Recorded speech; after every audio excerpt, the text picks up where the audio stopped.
Você sabe por que as paisagens da Toscana são consideradas umas das mais bonitas do mundo?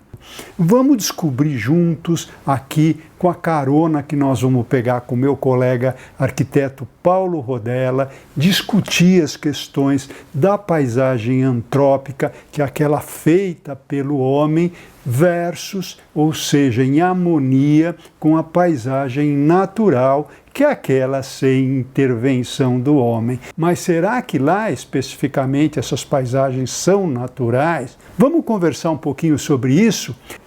E de quebra nós vamos fazer uma análise dos espaços formados principalmente pela vegetação dos Jardins de Bóboli, que hoje é um verdadeiro parque em contraposição ou em harmonia com os espaços construídos de pedra das cidades medievais. Vamos pegar essa carona juntos?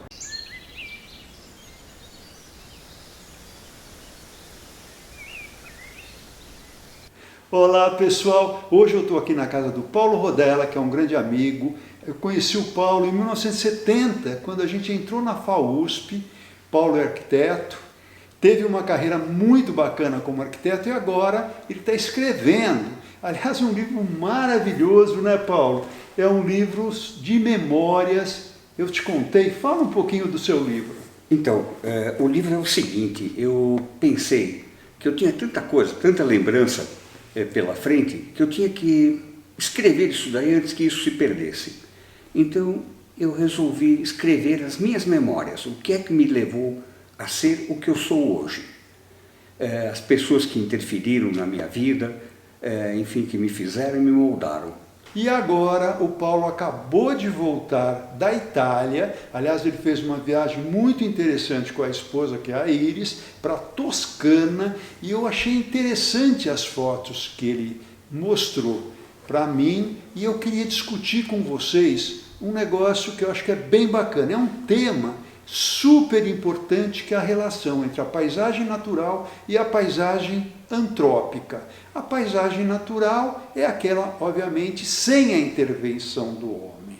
E a paisagem antrópica é aquela feita pelo homem, né? Que também é chamada de paisagem cultural ou paisagem humanizada. E ele fez uma viagem em locais que realmente são culturais, porque inclusive são tombados, né, pela Unesco. Então são coisas realmente indiscutíveis. Mas eu queria começar com a paisagem natural. Paulo, fala um pouquinho das fotografias que você fez daqueles campos, porque na verdade hoje, paisagem natural mesmo, praticamente não existem, né? A gente tem uma fisionomia de uma paisagem natural, mas sempre tem ali o resquício do homem. Como é que são essas paisagens, dessas fotos lindas de campos amarelos, meio avermelhados, com papoulas? Bom, essas paisagens que a gente acha, que a gente conhece da Toscana, que são assim encantadoras, envolventes, elas, sob uma certa forma, já foram sendo mudadas pelo homem ao decorrer dos séculos, porque são todas áreas ocupadas, quer por plantações de trigo ou de outros grãos, ou pelo simples brotar do feno, que é colhido e depois é feito a silagem para os animais durante todo o ano. Então, não é bem tão natural quanto a gente gostaria ou imagina que seja, mas é muito bonito, é encantador, porque é uma coisa fluida, onde que você tem cor, ao sabor do vento, elas vão se movimentando. Eu vejo as flores da seguinte forma: você olha aquelas paisagens, é um conjunto enorme, vai até o horizonte, dessa sucessão de colinas coloridas. Mas tudo isso é como se fosse um grande coral, porque se você olha flor por flor, são flores extremamente simples, flores de campo muito, muito pobrinhas, chegam a ser sem graça. Mas a hora que todas elas cantam juntas, aqueles bilhões, porque nós estamos falando de bilhões de flores pintando a paisagem, isso dá uma harmonia incrível.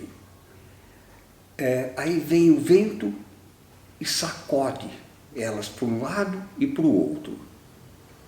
E o sol faz com que elas mudem em nuances assim muito, muito sutis. Isto faz a magia do que é esse coral cromático que a paisagem oferece. Paulo, eu estou intercalando aqui algumas imagens de pinturas do Monet, que realmente ele ali interpreta através das pinceladas, que são pingos, manchas, né, de cores, inclusive papoulas vermelhas nesses campos. E na verdade era uma coisa que ele viu, é uma coisa tão simples, né, e maravilhosamente bem pintadas. Por isso eu estou intercalando a arte relacionada com as suas fotos, que também são lindas. Claro que uma coisa é da Toscana, as suas fotos, e outra coisa o Monet fez na França, tá certo? Mas são ali países vizinhos e a paisagem é praticamente a mesma. No quadro, o bonito e a maravilha do quadro é exatamente entender que não adianta pintar florzinha por florzinha com uma precisão assim, de um robô. Não, é fazer uma grande mancha que te conte como é aquela paisagem naquele momento. E traga a impressão da luz. Exatamente, que Monet foi quem criou, na verdade, o termo impressionista. Eu diria que é uma paisagem que, mesmo que se você não se preocupar com o foco da máquina, a foto sai maravilhosa. Isso é muito bacana. Mas agora eu queria ir para Florença. Porque aqui em Florença a gente encontra o Jardim de Bóboli. E eu quero falar do Jardim de Bóboli não pela beleza da flor do jardim, mas pela estrutura que ele tem junto ao Palácio Pitti. E esse jardim, a gente vai notar que ele tem um modelado do terreno bastante alterado pelo homem. Nós temos um terreno relativamente declivoso, cria eixos bastante interessantes, tendo até ali um obelisco egípcio, tá certo?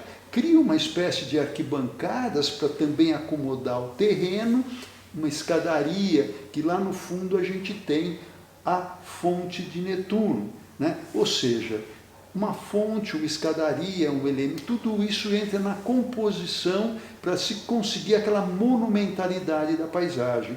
Fala um pouco da sua sensação dessa monumentalidade do Jardim de Bóboli.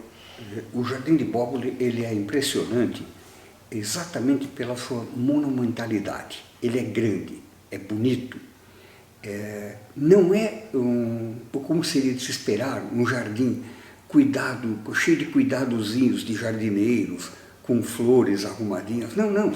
Ele é um conceito, é algo para ser usado, para se andar por ele, para se respirar, para se descobrir perspectivas, grandes e maravilhosas perspectivas. E que, de repente, ao lado delas, e saindo dessa grande alameda, pequenos caminhozinhos, muitas árvores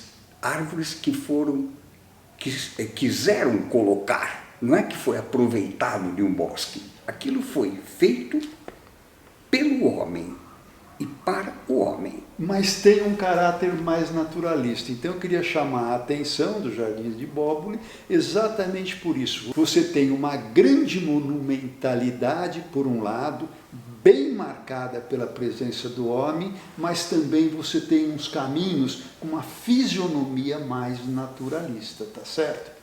Com certeza.